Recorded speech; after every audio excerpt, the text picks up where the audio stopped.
Hi friends, welcome to my channel దునియా అమ్మాయి vlogs. Sunday special colour rice with chicken curry చేస్తున్నానండి. Chicken curry colour రైస్లోకి కానీ బగారా రైస్లోకి కానీ ఈ విధంగా చేస్తే చాలా బాగుంటుంది. నేను 1 కిలో చికెన్ తీసుకొని కర్రీ చేస్తున్నానండి. 1 కిలో చికెన్ కర్రీకి 4 పెద్ద సైజు ఆనియన్స్ను తీసుకున్నాను. ఆనియన్స్ను కట్ చేసి అల్లం వెల్లుల్లి కూడా వేసి మిక్సీలో పట్టించి పక్కన పెట్టుకోవాలి.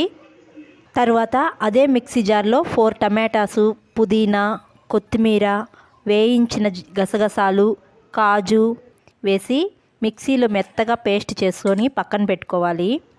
ఇప్పుడు స్టవ్ పైన కడాయి పెట్టుకొని ఆయిల్ వేసుకొని పచ్చిమిర్చి, మనం పేస్ట్ చేసుకున్న ఆనియన్, అల్లం వెల్లుల్లి పేస్టు, కొద్దిగా సాల్ట్ వేసి బాగా వేయించుకోవాలి.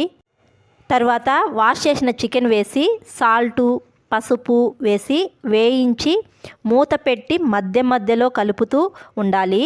తర్వాత మనం మిక్సీ పట్టించిన టమాటా, కొత్తిమీర, పుదీనా, కాజు, గసగసాలు పేస్టును కూడా వేసి కలపకుండా మూత పెట్టి 1 మినిట్ తర్వాత కలిపి ఆయిల్ పైకి తేలే వరకు వేయించుకోవాలి. నేను ఇంతవరకు వాటర్ వేయలేదండి, చికెన్లో ఉండే వాటర్తోనే కుక్ చేస్తున్నాను.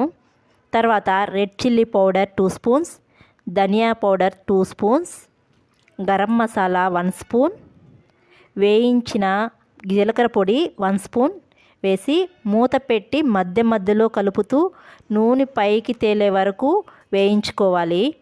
తర్వాత 2 గ్లాస్ వాటర్ వేసుకొని కలిపి కొద్దిసేపు ఉడికించుకుంటే చికెన్ కర్రీ రెడీ. ఇప్పుడు కలర్ రైస్ చేసుకుందాము. కలర్ రైస్కు నేను 2 గ్లాస్ రైస్ తీసుకున్నానండి. స్టవ్ పైన బాండీ పెట్టి ఆయిల్, నెయ్యి వేసుకున్నాను.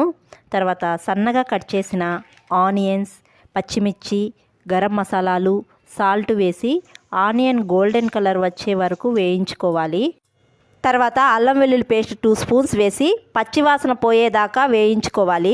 తర్వాత టమాటా, కొత్తిమీర, పుదీనా వేసి కలపకుండా మూత పెట్టి 1 మినిట్ తర్వాత బాగా కలిపి టమాటా మెత్తగా ఉడికించి రెడ్ చిల్లీ పౌడర్, ధనియా పౌడర్ వేసి నూనె పైకి తేలే వరకు వేయించి వాటర్ వేసుకోవాలి.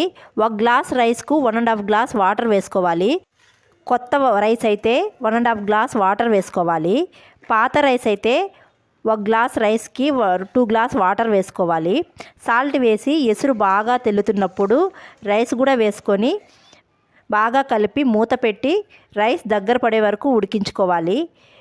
రైస్ దగ్గర పడిన తర్వాత సిమ్లో పెట్టి దమ్ చేసుకుంటే colour rice ready. Colour rice with chicken curry ready. ఈ కాంబినేషన్ చాలా బాగుంటుంది కదా.